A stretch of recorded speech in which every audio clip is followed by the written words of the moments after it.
na nossa segunda palestra. Nesse momento, vamos expor sobre fake news, comunicação digital e eleições. Convidamos o Dr. Walter Vieira Seneviva, presidente da Comissão de Liberdade de Imprensa da Ordem dos Advogados do Brasil. O Dr. Walter, ele prefere falar daqui de onde está sentado mesmo. Por favor, doutor, tenha a palavra. São 15 minutos.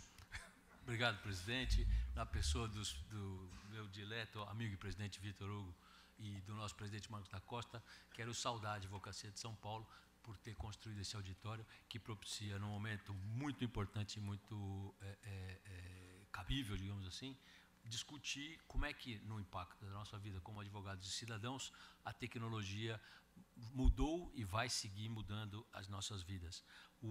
A minha apresentação, sem que a gente estivesse sincronizado ou sintonizado, vai falar muito sobre o aspecto humano do direito no ambiente digital. E ser esse viés humano é uma provocação que eu faço para todos, porque entendo que discutir o tema das fake news sem levar em conta o fator humano é, além de tudo, um erro crasso, é uma grave perda de perspectiva. Antes de falar propriamente das fake news e da mentira, nós estamos a poucos dias do primeiro turno das eleições, um momento importante da história do país, então entender isso, não só como cidadãos, mas também como advogados, é muito importante. Eu queria propor uma visão do exercício da liberdade de expressão, que é um pilar da democracia, de uma maneira como os americanos muitas vezes fazem, os juristas americanos muitas vezes fazem, olhando o mercado de ideias, um mercado em que nós compramos e vendemos ideias, convicções, informações, análises, não é só a informação propriamente dita, mas também as análises e as interpretações, e isso é completamente compatível com o que está na Constituição do Brasil. Primeiro, porque no artigo 170 está estabelecida a proteção à livre concorrência, e isso é o único setor citado na Constituição Federal, especificamente com o conceito de direito econômico, é justo o setor da comunicação. Porque o 220, parágrafo 5º, estabelece uma proibição de monopólio e de oligopólio. Dizendo isso e lembrando que são cláusulas pétreas a liberdade de expressão, a liberdade de manifestação, eu proponho e faço essa apresentação aos senhores, dentro do meu tempo, se Deus quiser, enfatizando, vou falar de fake news, eleições e ambiente digital, pensando num mercado de ideias que é crucial para a democracia, um mercado de ideias que permite a nós não só formarmos opinião para exercer o direito de voto, mas para todas as formas de interação social que a vida democrática e moderna exige de nós todos. O fato é que o futuro chegou, as previsões são muitas vezes desmentidas, muitas delas são frustrantes, a gente faz a conexão, o áudio não entra, mas a verdade verdadeira é que hoje, ao longo das apresentações, todas as pessoas têm seu telefone, todas as pessoas estão recebendo imagens, enviando imagens, recebendo texto, enviando texto, a nossa vida está completamente transformada. Fazer como eu já fiz milhares de vezes, descer do 22º andar do fórum, até o térreo, olhando processos, é uma coisa que já não faz mais sentido, como a gente acabou de aprender na palestra anterior. Os tempos são novos, com inúmeras virtudes. O volume de informação disponível é muito grande, isso é muito importante, é muito valioso, mas esse volume pode ser massacrante. E um jurista americano, que para quem se interessar, eu insisto muito, vale a pena ver e ler, chamado Cass Sunstein, sustenta que isso, na verdade, é uma prisão. A gente talvez não se dê conta do poder desse ambiente digital sobre as nossas vidas cotidianas, e ele publica um artigo que, para quem se interessar depois, tem o link no jornal The Guardian em inglês.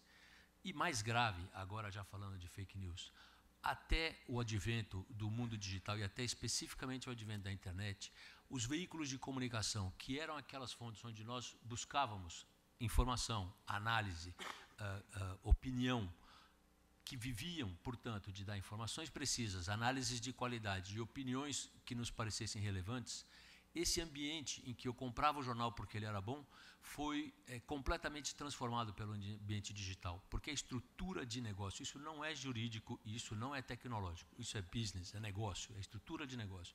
A estrutura de negócio dos ambientes digitais é orientada de tal maneira que um clique vale 1 centavo. E pouco importa se você está clicando para assistir pornografia, se você está clicando para assistir violência, coisas bizarras, verdades ou mentiras. O clique vai gerar dinheiro. esse é o grande desafio e por isso que, concordando com o que dizia a gente ouviu aqui na palestra anterior, o elemento humano é decisivo.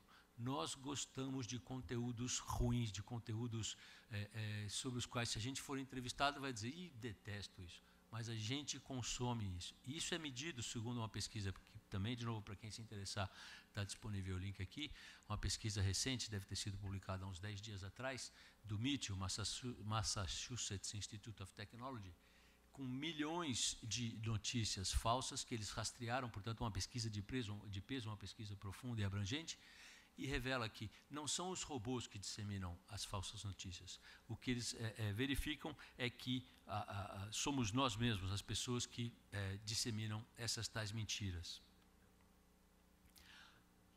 O que então a gente pode fazer para combater as fake news? O grande debate no mundo hoje, e nós que somos advogados muitas vezes acreditamos que essa pode ser uma boa solução, é de que os legisladores poderiam ou deveriam combater as fake news. Novas leis contra a mentira. Isso é um despropósito. E a advocacia, que é uma guardiã da democracia do Estado de Direito do Brasil, que tem previsão de sua existência na Constituição Federal, não pode tolerar que se transfira para o Poder Judiciário ou para o Legislativo distinguir o que é mentira do que é verdade. Quem vai distinguir a mentira e a verdade somos nós, os cidadãos. Portanto, é importante disseminar o conceito de liberdade de expressão como uma liberdade fundamental. É preciso que os Estados nacionais e o Brasil, junto com todos os outros Estados nacionais do mundo, passem a ter controle sobre o dinheiro. Os americanos usam uma expressão que eu acho interessante, follow the money.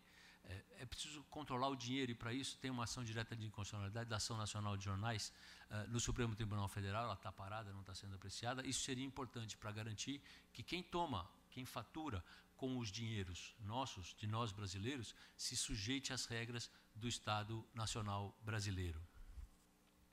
Muito importante também a conduta dos veículos de comunicação. Eu vejo hoje os veículos de comunicação assustados, as recuperações judiciais, as situações de quebra e fechamento são muito importantes, e os veículos de comunicação que sempre venderam credibilidade e que viveram de vender credibilidade, hoje fazem convênios com ONGs de checagem de fatos, o que eu considero um erro crasso deles.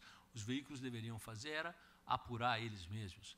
E eu dou dois exemplos, um brasileiro e um estrangeiro, de equívocos que produzem a valorização do noticioso desqualificado em detrimento do noticioso qualificado. A revista Veja, uma revista consagrada e de grande importância para a história democrática do Brasil, num dado instante, às vésperas da eleição, publicou uma capa que continha uma afirmação que ela não podia demonstrar ser verdadeira, que levou o TSE a conceder direito de resposta para a pessoa interessada. O Weather Channel, o canal do tempo nos Estados Unidos, agora, uma semana atrás, foi flagrado fraudando a imagem do tufão Florence, que atingiu os estados de nível superior, portanto, nós somos privilegiados, mas toda a cidadania tem que cuidar disso. Nunca passe lixo adiante. Quem passa lixo somos nós, não são os robôs. E eu insisto, mencionei, está aí o link para quem quiser, a pesquisa do Massachusetts Institute of Technology, enfatizando que são as pessoas que passam as notícias mentirosas adiante. E eu faço uma advertência de um sujeito que, para quem se interessar pela área de comunicação social, deve prestar atenção nele, Rasmus Kleis Nielsen. Ele é presidente do Reuters Institute, que é um instituto de pesquisa na área de comunicação, vinculado à agência de notícias Reuters, baseado na Universidade de Oxford, na Inglaterra. Eles têm muitos estudos, os relatórios anuais deles são fantásticos para revelar o estado atual do consumo de mídia no mundo, e ele alerta uma coisa que muitas vezes a gente pensa não é o caso. O propósito de desinformar não é de persuadir, é de criar confusão, é de polarizar a política, é de minar a confiança das pessoas e, portanto, desestabilizar a sociedade.